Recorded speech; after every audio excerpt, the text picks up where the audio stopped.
What is up, guys? Dzeeff here, and if you remember, a couple days ago we opened that Absolute Power Force. Well, actually, I guess it's not Absolute Power Force tin, the Majestic Red Dragon tin, and amazingly we pulled 4 holos out of 5 packs, which usually doesn't happen with these older tins.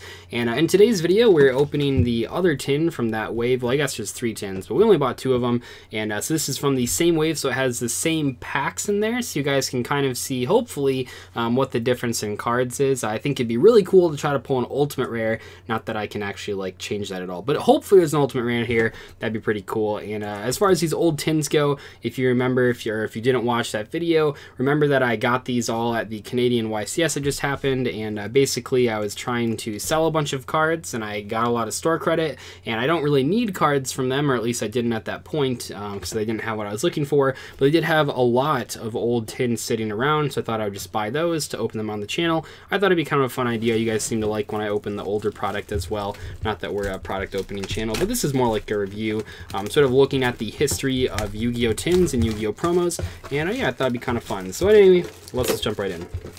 And man, this one, I should mention, Blackwing Dragon actually holds a special place in my heart, because this was actually the first ghost rare I ever pulled out of a pack, and unfortunately, and I knew at the moment that I would end up regretting it. Unfortunately, I did sell my Blackwing Dragon for like $7 or something.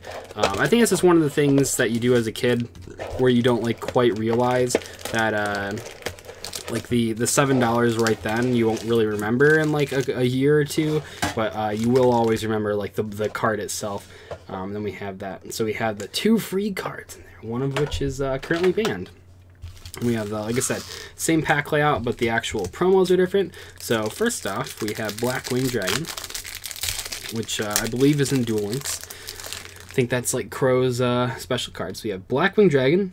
It looks pretty cool as a secret rare, not as good as a ghost rare. This card used to be so cool looking. And funny thing about this card, it actually was played in a couple extra decks back in the day. Keep in mind, extra deck space back in 2010 was super wide open. Like, there were so many spots that you could just play random cards like this.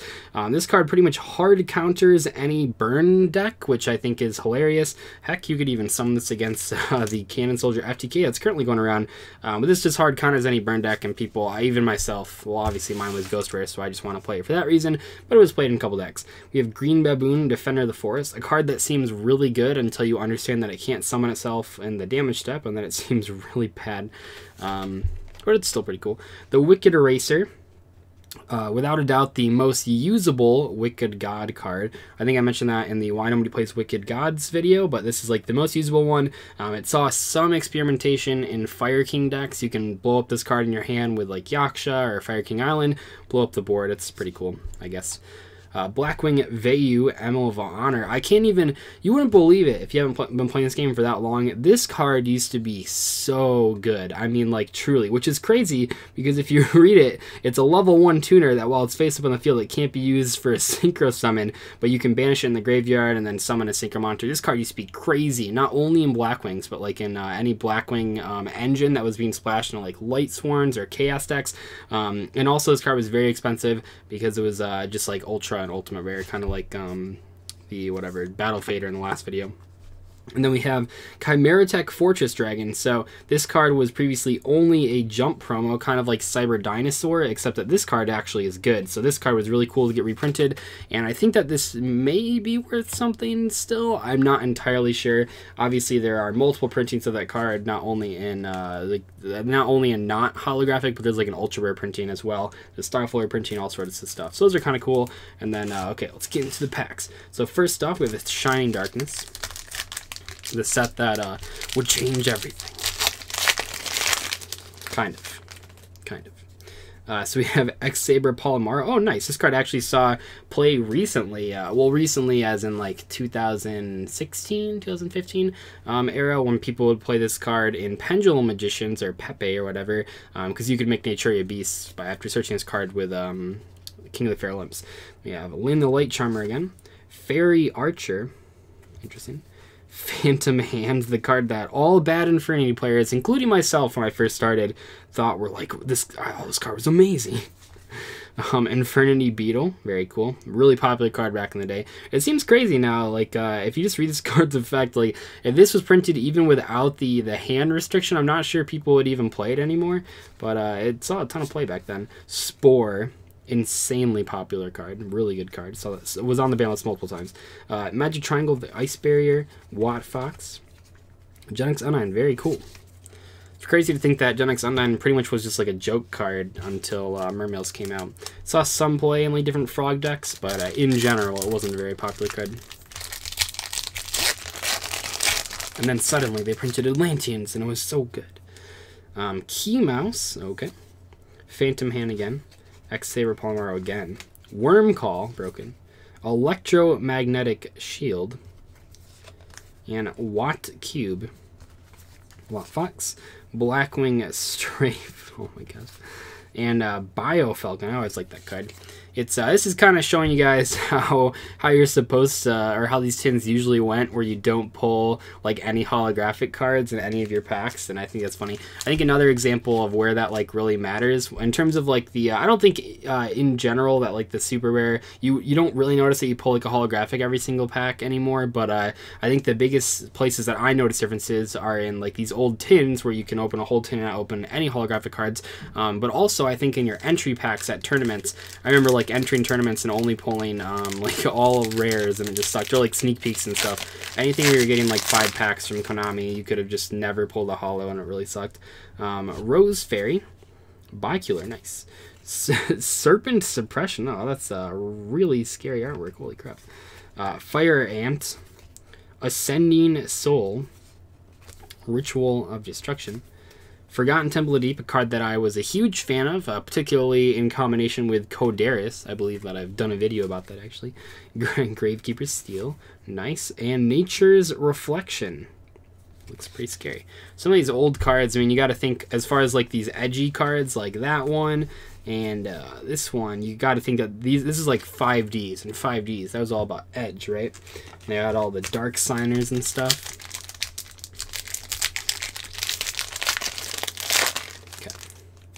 All those cards look so scary, like the Psy Curse. Look at that card, pretty crazy.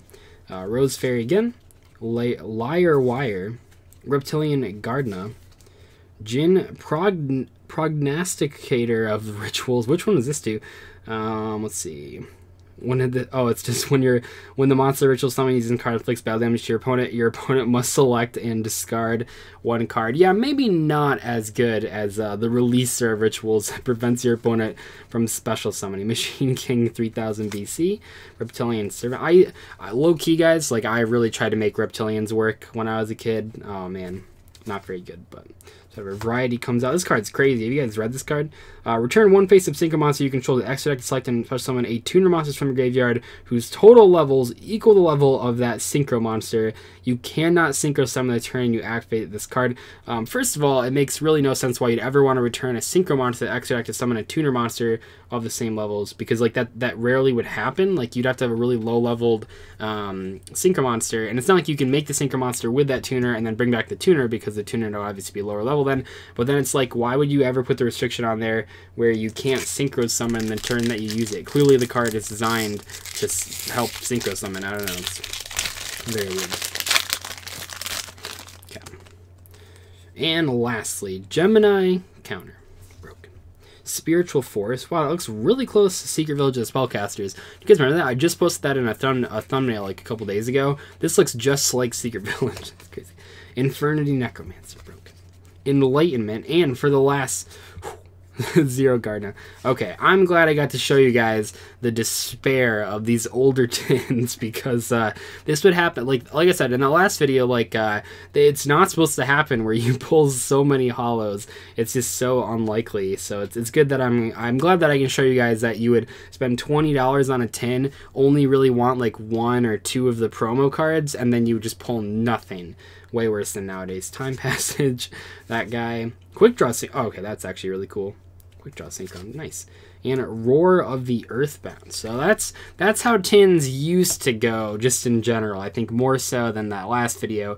This is what I remember from 2010 tins. It's buying them and pulling no playable cards. Anyway, though, hopefully you guys enjoyed this walk through memory lane. In the next tin opening video that we'll do however long from now, that is from 2012, and those ones have some pretty nutty promos. It also has one of the more expensive older tins, which is the Hanzo tin, which has, man, if you guys didn't look, if you saved yourself from the last video and didn't look up what was in that Hanzo tin, I implore you to still save yourself and not look up what's in the Hanzo tin so that you're super surprised and amazed in the next video. But anyway, hopefully you guys enjoyed this video. I will see you later. Thank you so much for watching. Goodbye.